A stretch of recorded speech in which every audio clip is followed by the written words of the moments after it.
days, then called to let her know I would not be having a birthday party after all. Instead, I would have a funeral to mourn the death of my 20s. My mother, naturally, thought this was absurd. "Is this your idea of a quirky party theme?" she asked. "What, are you going to have everyone dress in black and you'll have a coffin for them to put their gifts inside?" "No, Mom," I laughed.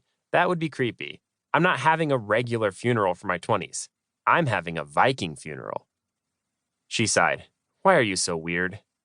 I took that to mean that she was still on board with me having the event at her house. The next person I had to convince was my wife, Lindsay. I waited until the kids were in bed, then sidled up next to her on the couch where she was scrolling through Instagram. "So, I've been thinking about my birthday," I said, handing her a glass of wine. She put her phone down and gave me a suspicious look. "What?" I said, feigning innocence. "I can already tell you're up to something," she said, accepting the wine, but still looking wary.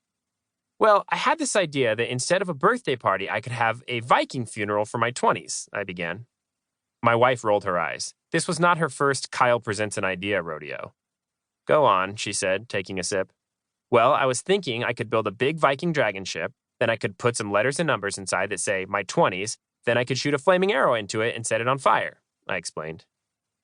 "And you're telling me this because," she trailed off, "because it's going to cost us some money, and if I'm going to get it done in time for my birthday, I'll have to drop everything else for the next few weeks, and that's a pretty big decision that I don't want to make without you being on board."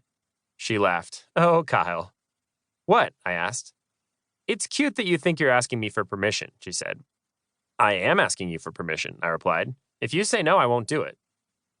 "That's really sweet that you think that's true," she said. "But I've known you long enough to recognize when you get this kind of idea." "What kind of idea?" I asked. "The kind of idea that you're going to do no matter what anyone says." I was taken aback.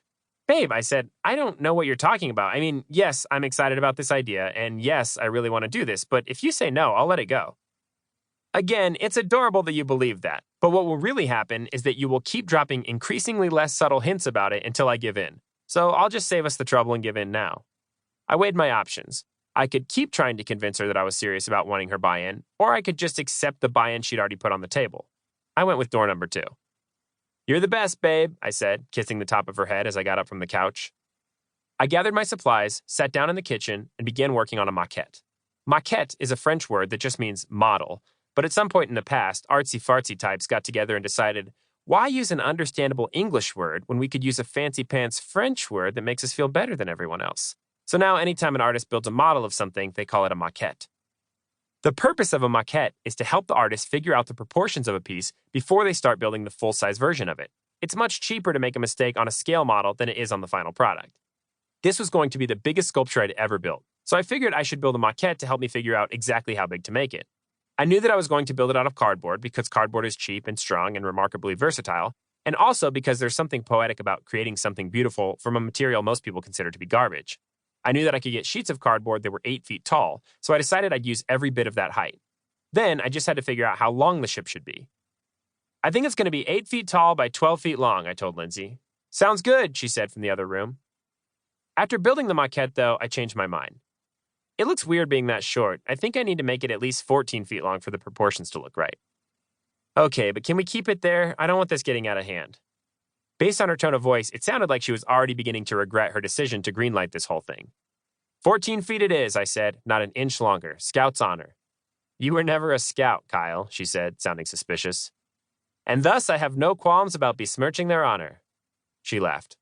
"I'm going to bed," she said, then added, 14 feet, okay?" 14 feet, I said, holding my hand up in that weird 3-finger salute that scouts and Hunger Games contestants use. The final ship was 16 feet long. My apologies to the scouts. Over the next few weeks, I built an enormous cardboard Viking ship in my garage. I built it in pieces, knowing that I would have to transport it to my parents' house for the burning. But due to the size constraints of my garage, I couldn't actually fit all of the pieces inside at once without some creative Tetris-esque arranging. This meant that if I wanted to see how the ship actually looked all put together, I had to drag the pieces out into the driveway where my neighbors could take mental snapshots to file away as evidence of me having lost my marbles. I'd never built anything this size on my own before, so it was a make-it-up-as-you-go sort of operation. There were several times when I spent hours and hours building a piece of the ship only to tear it all apart and start over because I realized I'd made a mistake. The last few days of the project are a blur to me now.